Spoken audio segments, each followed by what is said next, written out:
अस्सलामुअलैकुम। आज की वीडियो बहुत इसेंशियल है क्योंकि I am going to cover ऐसे तमाम पॉइंट्स जिससे आप अट्रैक्टिव लग सकते हो, जिससे आप खूबसूरत लग सकते हो इवन विदाउट मेकअप। तो वीडियो आपने ध्यान से देखनी है because I am going to cover different points regarding your hygiene, skin care, personal care, body care, facial hair remover. और अगर अभी तक आपने सब्सक्राइब नहीं किया, do subscribe my channel. Copy pencil पकड़ लें, लेट्स गेट स्टार्टेड।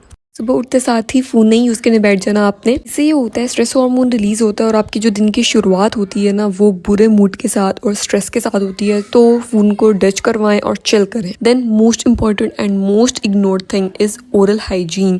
आपने दिन में 2 बार ब्रश करना है, आपने दिन में 2 बार माउथ वॉश करना है। इससे आपके दांत भी ठीक रहेंगे और हाइजीन भी मेंटेन रहेगी। और स्पेसिफिकली अगर आप ऐसे बहुत सारे लोगों में काम करते हो या घर में होते हो, माउथ फ्रेशनर स्प्रे या मिंट्स जो होती हैं उनको अपने पास लाजमी रखो। जैसे कि सैलून में जो लड़कियां काम कर रही होती हैं तो उसमें काफ़ी क्लोज कांटेक्ट होता है। तो ऐसे में इफ़ यू स्मेल बैड, आपकी बैड ब्रेथ है, तो it's such a big no. तो ये एक बहुत इंपॉर्टेंट टिप है और आपको इसको ज़रूर फॉलो करना चाहिए। फिर आपने ये करना है कि आपने मिनिमल से स्किन केयर रूटीन बनानी है। ठीक है, मिनिमल होगी, सिंपल होगी, उसको फॉलो करना इजी होगा। 10-10 स्टेप वाली होगी जो कि हम देखते हैं यूट्यूब पे, इंस्टाग्राम पे, वो रियलिस्टिक नहीं होती। ठीक है, तो आपने स्टार्ट करना है फेस वॉश से। फेस वॉश जो भी आपको सूट करे, जो आपके स्किन टाइप के हिसाब से हो, वो आप ले लो। उसके बाद आप लगाओगे मॉइस्चराइज़र और उसके बाद आप लगाओगे सनस्क्रीन। 3 बेसिक चीज़ें होती हैं, यही होती हैं। अनलेस एंड अनटिल आपको कोई स्किन कंसर्न्स हैं, उसके लिए आपने एक्स्ट्रा सीरम या क्रीम्स ऐड की हुई हैं, वो बात की बात होती है, लेकिन बेसिक 3 ही होती हैं। और हाँ, लिप बाम लगाना मत भूलिएगा। फेस के साथ साथ बॉडी को फॉरगेट मत कीजिएगा, तो उसके लिए बॉडी लोशन लाजमी यूज़ कीजिएगा, स्पेशली वो एरिया जो एक्सपोज हों जैसे कि हैंड्स एंड फीट। चलें जी, अब आते हैं हेयर केयर की तरफ। आई नो आपको इस पोर्शन का बहुत बेसब्री से इंतजार था। तो हेयर केयर के लिए मोस्ट इंपॉर्टेंट थिंग, जो चीज़ आपने डेली करनी है ना, आपने इग्नोर नहीं करना, वो आपने ब्रशिंग करनी है। चाहे जितना मर्जी आपको सुस्ती हो रही हो, लेजीनेस हो रही हो, आपने ब्रश डेली करना है। और उसके लिए मैं आपको रिकमेंड करूँगी वुडन कॉम्ब या वुडन ब्रश। उससे ये होता है कि आपके ना वो एक बम सा जो फट जाता है ना, जो प्लास्टिक की कॉम्ब से होता है, वो नहीं होता। हाँ, एक और चीज़ होती है, हेयर ब्रेकेज भी आपका कम होता है। ये वाला जो था मैंने दराज से लिया था, इसकी लिंक मैं डिस्क्रिप्शन में ऐड कर दूँगी, आप चेक कर लेना। अच्छा, एक चीज़ जो मैंने रिसेंटली स्टार्ट की है ना, वो ये है कि I take few drops of 1 और 2 ड्रॉप्स ऑफ कोकोनट ऑयल और उसको मैं अपने हेयर स्ट्रैंड्स पे अप्लाई कर देती हूँ। और कोकोनट ऑयल का मुझे ऐसा लगता है कि वो क्विकली एब्जॉर्ब हो जाता है और आपको नहीं, मतलब ऑयलीनेस सी फील नहीं आती instead of applying tons of chemically loaded hair serums. तो मैं इस स्टेप को यूज़ कर रही हूँ और ये मेरे लिए जो है वर्क कर रही है। आप इसको स्किप भी कर सकते हो। डेली बेसिस पे ब्रश करने के बाद ये होता है बालों को अच्छे से समेटना। तो यूजुअली आप क्या करते हो, आप पोनीटेल बना लेते हो, जुड़ा बना लेते हो या फिर चुटिया बना लेते हो। तो ऐसे में ये होता है कि जब आप बालों को ऐसे पीछे करते हो ना, तो आगे से बाल हल्के हल्के से लगते हैं। तो उन एरियाज़ को कवर करने के लिए ये एक हेयर स्टैम्प स्टिक है, इसमें स्पंज एप्लीकेटर है और उसमें अंदर कैप की तरफ पिगमेंट लगा हुआ है। ये मैंने दराज से ली थी। ठीक है, it's one of my good purchase, मुझे अच्छी लगी है। वैसे तो ये ऑप्शनल है, लेकिन अगर आप बहुत इनसिक्योर हो रहे हो, आपको लग रहा है कि आगे से बाल हल्के हैं, उनको आप कवर करने का कुछ सोच रहे हो, तो आप इसमें इन्वेस्ट कर सकते हो। हफ्ते में 2 से 3 बार आपने हेयर वॉश करने हैं और हर हेयर वॉश से पहले कम से कम 1 घंटा पहले आपने ऑयलिंग लाजमी करनी है। It does make difference. आपके बाल आपको शुक्रिया करेंगे अगर आप ये करोगे। तो मैं आजकल जो है ना, ये कम्बिनेशन ऑफ ऑयल्स है जिसमें मस्टर्ड ऑयल है, कैस्टर ऑयल है और बहुत सारी चीज़ें हैं।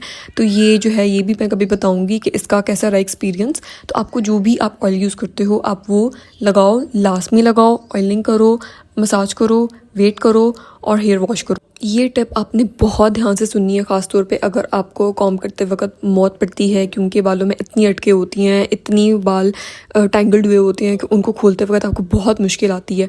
तो मैं भी उनमें से ही थी।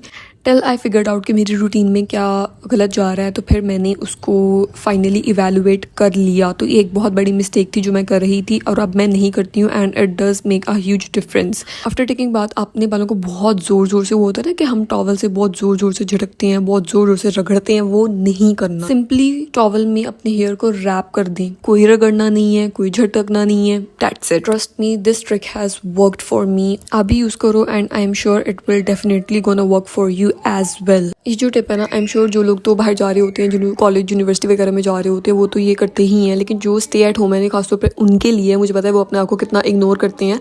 आपने डेली कपड़े चेंज करने हैं, खासतौर पे अब समर आने वाले हैं, समर में तो कोई हालत ही नहीं होती, तो you have to change your outfit daily. उससे ये होता है कि आप फ्रेश फील करते हो, आप प्रोडक्टिव फील करते हो, एक प्रॉपर रूटीन बनती है, आप अच्छा दिखते हो, आप अच्छा फील करते हो। तो ये आपने अपनी हैबिट बनानी है। बल्कि मैं आपको ये रिकमेंड करूँगी, दिन के आउटफिट अलग रखें और नाइट सूट अलग रखें। नाइट सूट के लिए ये कोई बहुत हाई फाई किस्म के प्रिटी या एस्थेटिक प्रॉपर नाइट सूट होने की ज़रूरत नहीं होती। आप अपने कोई भी पुराना जोड़े को नाइट सूट के तौर पे यूज़ कर सकते हो। अगर आप कंफर्टेबल हो तो आप पीजेस या टी शर्ट्स उस तरीके की चीज़ें भी पहन सकते हो। But trust me, stay at home, ये ध्यान से सुन लें और आप ऐसा करें, you will feel so fresh. Personal grooming में और डेली अट्रैक्टिव दिखने में आपकी जो सेंट्स होती हैं वो इम्पोर्टेंट रोल प्ले करती हैं। तो get your hands on your favourite scents, deodorant और बॉडी स्प्रे जो भी है, तो उसको आपने डेली एक हैबिट क्रिएट करनी है, उसको आपने अप्लाई करना है। हाइजीन पर्पस और ग्रूमिंग पर्पस दोनों के लिए ये बहुत इंपॉर्टेंट है। तो खासतौर पर अगर आप टीनेजर है ना, आप शुरू से ही अपनी हैबिट क्रिएट करें। जो चीज़ आप हैबिट शुरू से बनाते हो ना, वो लॉन्ग रन में जाती है और आपको फ़ायदा देती है। Girls, make books your best friend. जो चीज़ें आपको बुक से सीखने को मिलती हैं वो स्कूल, कॉलेज या यूनिवर्सिटी कहीं पे भी सीखने से नहीं मिलती। और ट्रस्ट में, मैंने अपनी ज़िंदगी में बहुत सारी ऐसी चीज़ें हैं जो बुक से सीखी हैं। आप 4 लोगों में बैठते हो ना, तो आपको बात करने की तमीज़, सलीका, ढंग, ये सब भी आता है। और यू नो, जो इंटेलिजेंस होती है ना, उसकी अपनी ही खूबसूरती होती है, उसकी अपनी ही एक अट्रैक्शन होती है। और बुक रीडिंग से मेरी मुराद रसाले या फिक्शन नहीं है, बल्कि मेरी फेवरेट जनरे जो है वो सेल्फ हेल्प एंड साइकोलॉजी से रिलेटेड है, and they does make a huge difference. और अगर आपकी हैबिट नहीं भी है ना, तो आप 1 या 2 पेजेस से स्टार्ट करें, ऐसा ऐसा आपकी हैबिट डेवलप हो जाएगी। अब आते हैं उस पार्ट की तरफ जिसका आपको बेसब्री से इंतज़ार होगा, रिमूवल ऑफ फेशियल हेयर। और ये वो चीज़ है जो आपने एटलीस्ट वंस अ वीक तो लाजमी करनी है, depends upon your hair growth. तो with reference to your upper lip and eyebrow, आप कैसे घर पे रिमूव कर सकते हो विदाउट गोइंग टू पार्लर। तो इससे ये होता है आपका टाइम बचता है, आपके पैसे बचते हैं। तो मुझे जो चीज़ यूज़फुल लगती है वो है ट्वीज़र एंड रेज़र। ठीक है, ट्वीज़र से ये होता है कि जो नीचे वाली साइड पे जो सॉफ्टर एरिया होता है आईब्रो पे, उससे मैं उसको इससे रिमूव कर देती हूँ। और फिर जो टुवर्ड्स फोरहेड जो थोड़ा हार्डर एरिया होता है, उस पर मैं रेज़र यूज़ करती हूँ। और अपर लिप एरिया पे भी ईजिली हेयर रिमूव हो जाते हैं। तो रेज़र यूज़ करने का तरीका ये होता है कि पहले ना आपने कोई लेयर लगानी है। You can use your body lotion, you can use aloe vera gel. इससे ये होता है कि वो स्मूथ हो जाती है, तो वो फ्रिक्शन सी नहीं होती, और फिर आपका रेज़र स्मूथली ग्लाइड करता है। और फिर रेज़र को अपनी 45 डिग्री के एंगल पे यूज़ करना होता है, और कोशिश करो एक ही गो में आप उसको हेयर को रिमूव कर लो। इफ़ यू आर कंफर्टेबल तो इस तरीके से आप अपने बाकी फेशियल हेयर को भी रिमूव कर लेते हो। मैंने स्पेसिफिकली आईब्रोज या अपर लिप के हवाले से बात की है, और मैं ऐसे ही करती हूँ खासतौर पे जब मुझे सैलून जाने का टाइम नहीं मिलता, and it does work for me. I hope आपके लिए भी वर्क करे। आई जस्ट होप कि आपने वीडियो से कुछ ना कुछ लाजमी सीखा होगा। अगर वीडियो अच्छी लगी हो, do give it a thumbs up. कुछ अच्छा लगा हो, do let me know in the comments. Don't forget to subscribe. मिलते हैं नेक्स्ट वीडियो में। अल्लाह हाफ़िज़।